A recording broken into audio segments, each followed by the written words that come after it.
आज अपन पढ़ने वाले हैं बीट स्टोन ब्रिज। ये बीट स्टोन ब्रिज क्या होता है, जो बीट स्टोन पुल होता है उसके बारे में पढ़ेंगे, उसका प्रिंसिपल पढ़ेंगे, इलेक्ट्रिकल जो सर्किट में ऑफ बीट स्टोन ब्रिज कैसे यूज होता है उसे ड्रॉ करेंगे और उसका अच्छे से अपन एक डायग्राम समझेंगे।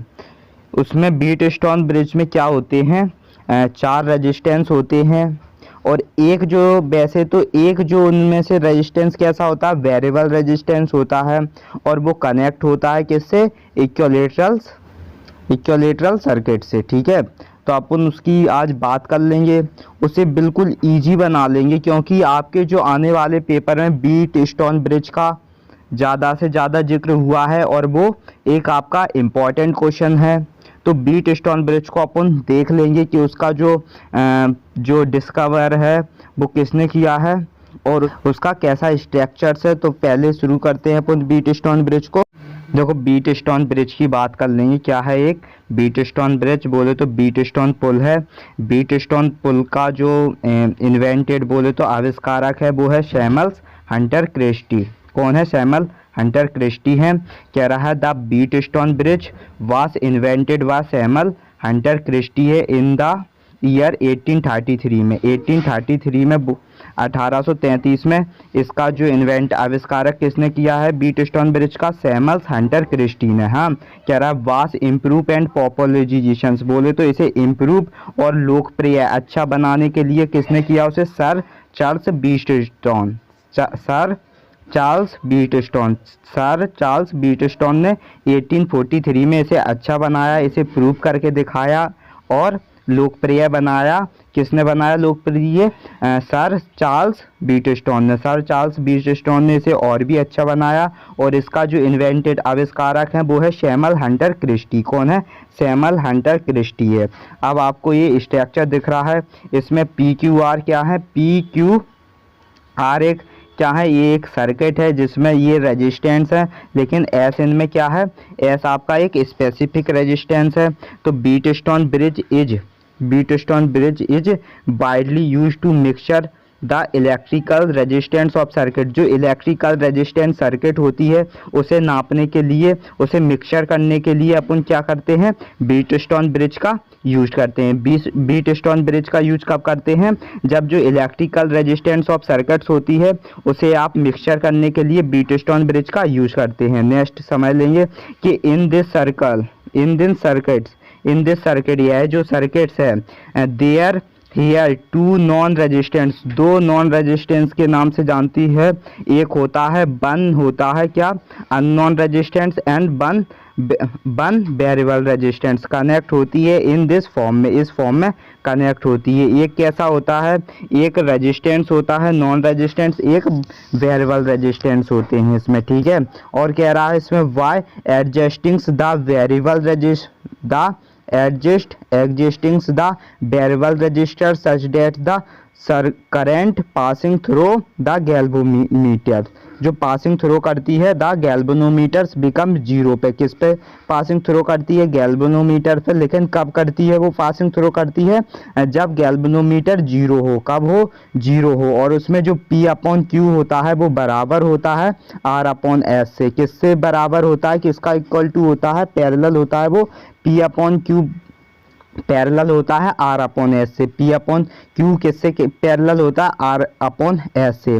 और S इसमें एक वेरिएबल रेजिस्टेंस होता है। इस सर्किट्स में जो S आपको दिख रहा है वो एक वेरिएबल रेजिस्टेंस है। अब आपको एक बिल्कुल इजीली डायग्राम समझ लेंगे जिससे आपको जो पेपर में आएगा उसके हिसाब से आप डायग्राम उसे स्केच कर सकते हो, ड्रॉ कर सकते हो। तो उस डायग्राम्स को अपन देख लेंगे क्योंकि इसमें आपका क्या है, बीट स्टोन ब्रिज का पूरा डेफिनेशन फॉर्म था, इसे आपने समझ लिया है। अब इसका डायग्राम देखते हैं। ये बीट स्टोन ब्रिज का बिल्कुल सिंपली डायग्राम से इसे आप पेपर्स में भी स्केच कर सकते हो और इसे अपन बिल्कुल इजीली समझ लेंगे। कैसे समझ लेंगे? इजीली समझ लेंगे क्योंकि इसमें कह रहा है जो आपका रेजिस्टेंस है, पहले आप इसे क्या समझोगे कि जो आर, पी क्यू आर क्या है, रेजिस्टेंस है, और इसमें आर भी वो एस भी एक रेजिस्टेंस है, लेकिन ये कैसा रेजिस्टेंस है, ये वेरिएबल में जो पी क्यू आर आपको दिख रहा होगा, क्या दिख रहा होगा, पी क्यू आर क्या है, रेजिस्टेंस है, लेकिन एस भी आपका एक रेजिस्टेंस है, लेकिन एस कैसा रेजिस्टेंस है, वेरिएबल रेजिस्टेंस है, और ये किस में कनेक्टेड है, फ्रॉम इक्विलैटरल्स में कनेक्टेड है, जो इक्विलैटरल क्या है, सर्किट्स है, ईवीसीडी की जो इक्विलैटरल सर्किट्स होती है उससे कनेक्टेड होती है, क्या, अपने जो रेजिस्टेंस हैं। कह रहा ई इसमें क्या है, एक सेल है, ई जो सेल है वो एक्रॉस किस में कनेक्टेड है, एक्रॉस डायगोनल एसी में, एक्रॉस डायगोनल एसी में कनेक्टेड है। यहाँ से एक करंट जा रहा होगा, आई करंट बोल दो उसे, और यहाँ से एक करंट आ रहा होगा, उसे आई करंट बोल दो आप। और इसमें जो I1 करंट जा रहा है, क्या जाएगा, इसमें I1 करंट जाएगा, और ये I1 करंट यहाँ तक जाएगा, और इसमें I2 करंट जाएगा। नीचे की जो ए से आपका करंट फ्लो होगा बी की तरफ, बी क्या, वो ए से आपका एक करंट फ्लो होगा, वो किसकी तरफ होगा, पी की वन। तो इसमें दिख रहा होगा कि जो I1 करंट है आपका, I1 करंट पी रेजिस्टेंस की ओर जाएगा, ए से बी जाएगा आपका I1 करंट्स, और बी से सी आएगा आपका क्या, I3 करंट्स। ओके, और जो ए से आपका डी कौन सा जाएगा, डी जाएगा I2 करंट्स, जिसमें रेजिस्टेंस क्या है, आर रेजिस्टेंस है। तो इसमें आपकी एक सर्किट्स घूमेगी, और जे का वो जी क्या है आपकी, जी आपका गैल्वेनोमीटर्स है, जो कि सेंसिटिविटी है, गैल्वेनोमीटर जी है, सेंसिटिविटी गैल्वेनोमीटर क्या है, जी है, जो किससे जॉइंट होती है, बिटवीन द डायगोनल्स BD से, BD जो डायगोनल्स है आपका, BD एक डायगोनल्स है, BD उससे कनेक्टेड है आपका क्या, जो गैल्वेनोमीटर कनेक्टेड होता है, और देयर इज नो डिफ्लेक्शंस, और इसमें कोई डिफ्लेक्शंस नहीं होता। When the bridge is the equilibrium state, और जो बीट स्टोन ब्रिज होती है उसकी जो स्टेट है वो इक्विलिब्रियम बोले तो आपका, सिमिलरली बोले तो जिसकी दो साइड इक्वल्स होती हैं उसे डायगोनल्स कहते हैं, इसलिए इसकी जो डायगोनल इक्विलिब्रियम स्टेट्स होती है बीट स्टोन ब्रिज की। और इसमें एक खासियत होती है बीट स्टोन ब्रिज में, P अपॉन Q सिमिलर होता है, P अपॉन Q पैरेलल होता है R अपॉन S के। P अपॉन Q कह रहा है, P अपॉन Q, जिसमें क्या होता है, P upon Q equal to होता है किसके, R अपॉन S के इक्वल टू होता है। This is the principle of Wheatstone bridge. तो ये आपका प्रिंसिपल था बीट स्टोन ब्रिज का।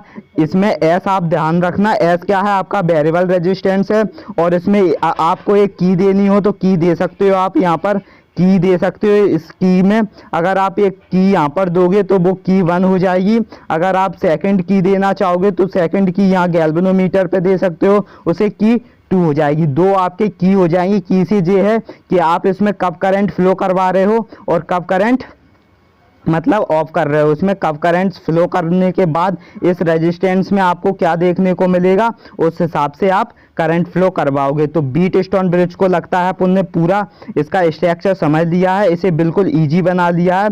तो नेक्स्ट डायग्राम बात करेंगे नेक्स्ट सेशंस पे। तो ये आपको बहुत ही होप होने वाली है, क्योंकि ये बीट स्टोन ब्रिज है और ये बहुत ही इंपॉर्टेंट है पेपर्स के लिए। तो आप प्लीज़ बीट स्टोन ब्रिज को आराम से समझ चुके होंगे।